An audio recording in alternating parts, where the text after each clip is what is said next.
I remember the first time I truly saw Earth, not as a place I lived in, but as a question. I was 12, lying on my back in the dirt behind my house, my palms pressed against the cracked concrete path, still warm from the day's sun.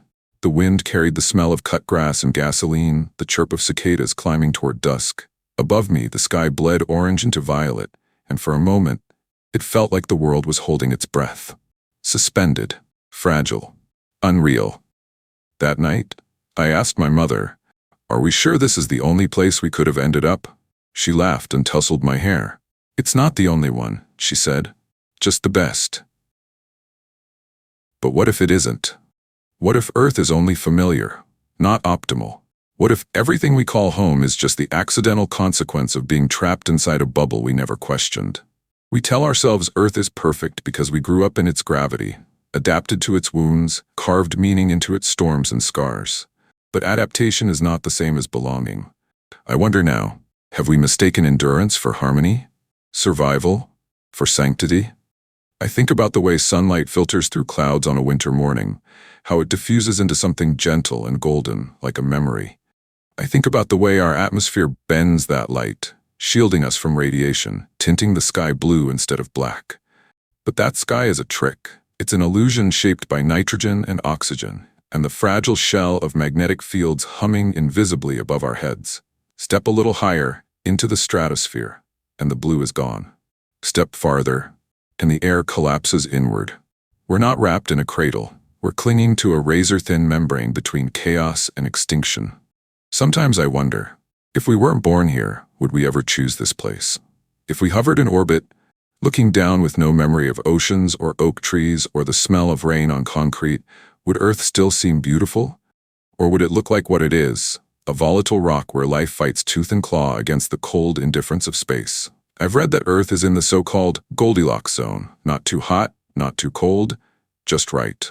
But that's a fairy tale, isn't it? The truth is messier. Earth is temperamental, tilted, quaking, periodically wiped clean by mass extinctions. We romanticize balance where there's only chaos tamed by coincidence. It's like calling a minefield a playground because one path happens to be safe. And yet, we cling to it. We call it Mother. We write poetry about her rivers, her moons, her warmth. We build myths about her love for us, as if the planet itself cares we are here. But Earth is not a mother. She does not protect us. She does not know us. She simply spins and burns and breaks. We are the ones who gave her meaning. We are the ones who painted a face onto stone and called it home. So I ask again, what if Earth was never the best place to live? What if it's just the place we stopped asking questions?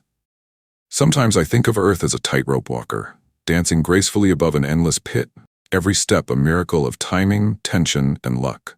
From afar, she looks poised, but the rope is frayed, the wind unpredictable, and the void below, always waiting. We live on that rope, mistaking the balance for permanence, blind to the abyss beneath our feet. Take the magnetic field. That invisible cocoon deflects deadly solar winds, carving a corridor of safety through a storm of radiation. Without it, Earth would be stripped bare, like Mars, its oceans gone, its atmosphere unstitched, its surface scoured by cosmic knives. And yet our field is weakening. It drifts, it flips. In some places it thins so much you can feel the ultraviolet clawing closer. There is no guarantee it will hold, no promise it will remain. Then there are the supervolcanoes, calderas simmering beneath our continents like sleeping monsters. Yellowstone, Toba, a single eruption from either could blanket the planet in ash, choking crops, plunging us into artificial winter. It's happened before. Toba nearly erased us 75,000 years ago. Some scientists believe the human population was reduced to a few thousand, less than a stadium crowd. And yet we built cities on top of the same fault lines. We paved over fire and called it progress. Even the climate, that illusion of regularity, is treacherous. Earth's history is a seesaw of ice and flame. There have been hothouse Earths with crocodiles at the poles and snowball Earths where glaciers reached the equator. What we call normal is a brief accidental window, 10,000 years of relative calm. A blink, a breath, nothing more. Already the balance is cracking. Heat waves kill silently, oceans sour with acid, species vanish like mist before dawn. We are alive not because Earth is gentle, but because we have adapted to her violence. We learn to breathe her air despite the oxygen being a flammable poison. We walk on tectonic plates and pretend they do not move. We farm on floodplains and then curse the river for remembering it once flowed wider. And still, we call this place perfect. But what if it isn't perfect? What if it's just convenient? Familiar enough to tolerate, hospitable enough to endure. A house that never stops shaking, but we've grown used to the tremors.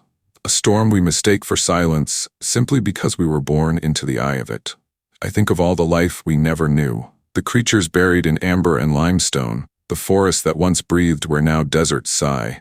99% of all species that ever lived are gone. Extinction is not an anomaly, it is the rule. We are the exception, for now. But how long before the dice roll against us? How long before we're just another fossil in the shale? When I walk through ancient forests, I hear it, the groan of roots beneath my feet, the soft creak of trunks older than memory. I imagine time folding in on itself, arrays bleeding into each other like watercolor on wet paper. In this moment, Earth feels eternal. But that's the trick, isn't it?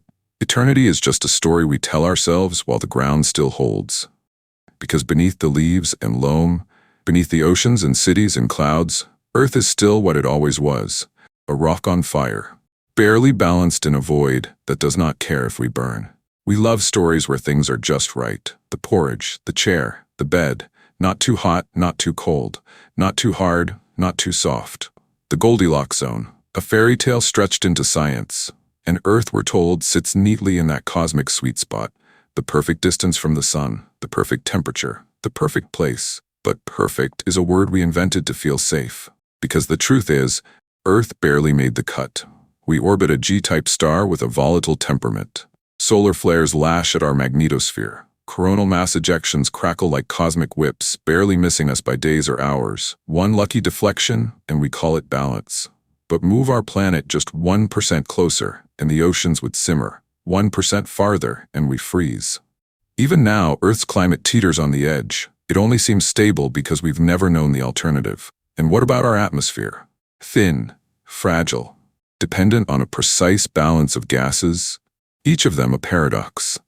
Oxygen, the gas that fuels our cells, is also highly reactive, capable of fueling fires, corroding metal, even damaging DNA. Carbon dioxide, the villain of our age, is also the reason our planet isn't a frozen wasteland. There's no room for error, no margin of safety. But we don't talk about that. We teach our children that life flourished here because Earth was generous, gentle, ideal. And in doing so, we blind them to a deeper truth. Life didn't bloom because Earth was ready. It bloomed because life refused to wait. There are microbes living in boiling acid, feeding on sulfuric steam and volcanic vents. There are organisms that survive in the vacuum of space, their DNA twisted into armor.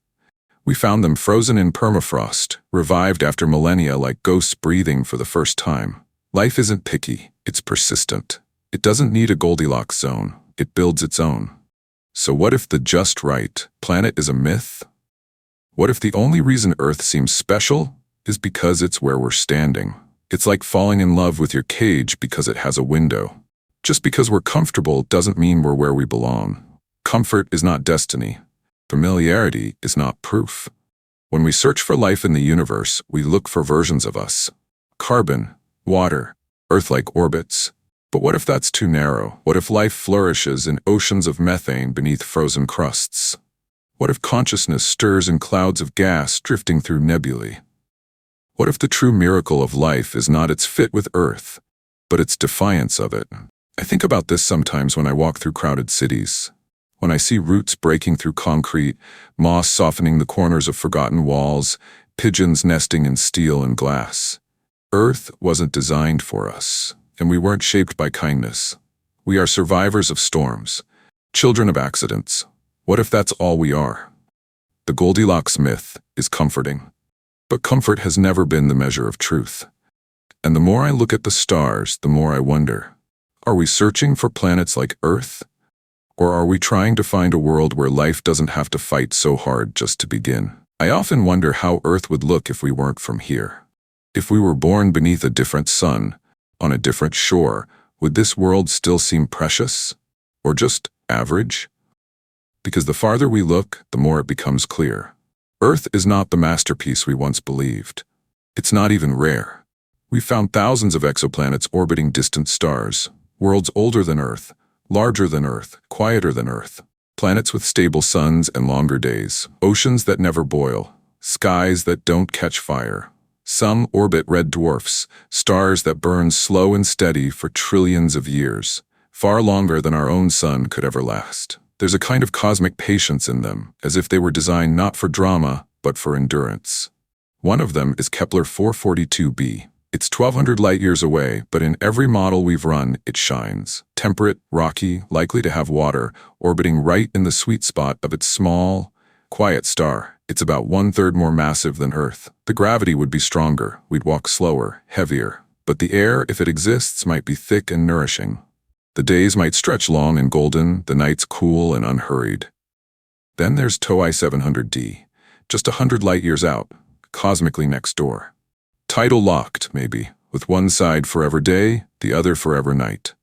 But right along the Terminator, where light kisses dark, there could be a ribbon of life, a twilight world where sunset never ends. And Gliese 581g, once hotly debated, now cautiously reconsidered. It orbits a red dwarf star just 20 light-years away. If it's real, it might be the first true Earth twin. Or maybe not a twin, maybe a sister. Gentler, wiser. I imagine standing on one of these shores, the ground beneath me humming with unfamiliar chemistry, a sky the color of copper or pale jade, the wind soft and slow, carrying scents I cannot name, gravity tugging me down a little stronger, as if this world doesn't want to let go, and overhead, a different sun. Smaller, dimmer, but steadier. It's strange how quickly the sacred becomes relative. All my life I've been told that Earth is a miracle, but maybe it's just the first chapter. Maybe the miracle isn't the place, but the search. The ache in our bones that says, keep going. The whisper in our cells that longs not just for survival, but for belonging. We're not just wanderers. We're architects of questions. We build meaning out of silence. We throw radio waves into the dark and wait for echoes. Maybe somewhere out there, someone is doing the same, standing on a distant shore, wondering if they are alone. Or maybe no one's waiting. Maybe those planets are untouched. Quiet, unspoiled, not because they're empty, but because they haven't needed us yet. And isn't that beautiful too? To know that life might begin not with a bang, but a breath. Not in conquest, but in calm. We dream of better worlds, not because Earth failed us, but because we were never meant to stop here. I've asked myself this more times than I can count. If we know there might be better worlds, softer skies, kinder seasons, why do we stay? Maybe because we confuse familiarity with safety. Maybe because leaving feels like betrayal. I walk the same streets I did as a child, the sidewalks cracked in the same places, the trees older but still reaching for the same reluctant sun. The air smells of dust and gasoline, jasmine and rain, a mix so ordinary it becomes invisible until I leave and miss it like a part of myself. That's the thing about home. It's not defined by perfection, it's defined by memory.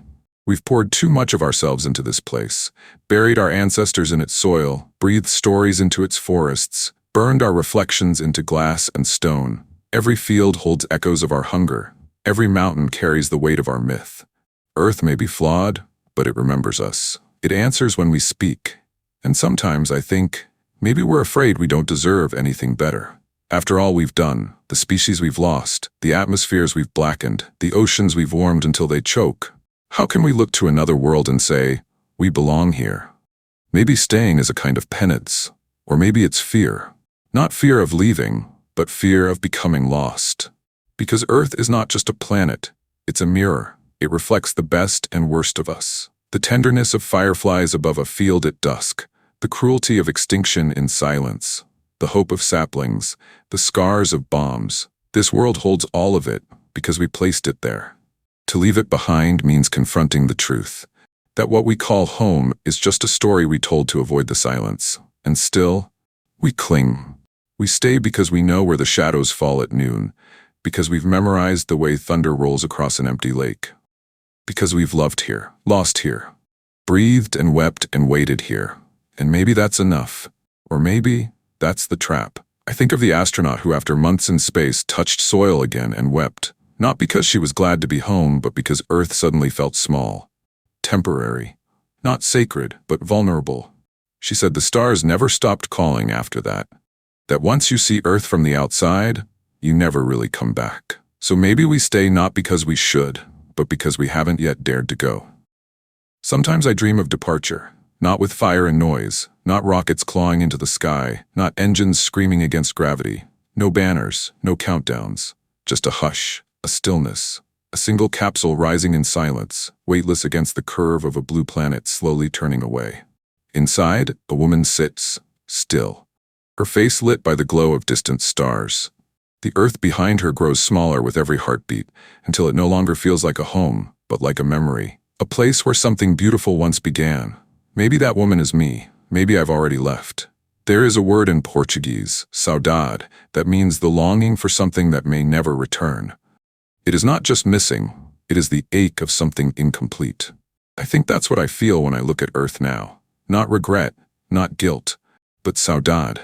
A kind of reverence for what was and an opening toward what might be. Because the farther we go, the clearer it becomes. Earth was never the destination. It was the threshold. The first flicker of light at the edge of something vast. We were never meant to stay. We were meant to learn, to gather stories in our bones, to become something more than what gravity allowed.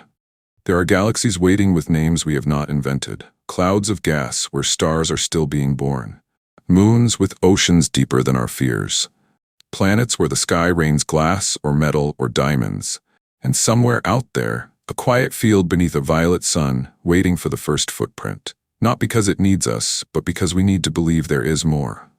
I think we've mistaken nostalgia for meaning. We look backward to feel rooted, but roots can rot.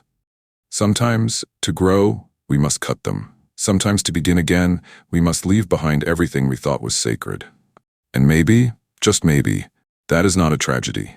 Maybe it's a kind of grace. To look at all we've known and say, thank you, but I'm ready. So when people ask me if I'd go, if I'd leave Earth forever, knowing I might never see it again, I tell them yes, without hesitation. Not because I don't love this world, but because I finally understand. Love is not possession. Love is release. And maybe the most human thing we'll ever do is let go.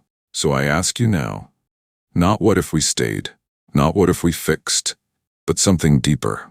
What if Earth was never the best place to live? What if we were always meant to leave? What if the real home is the one we haven't built yet? What if the stars are waiting? What if,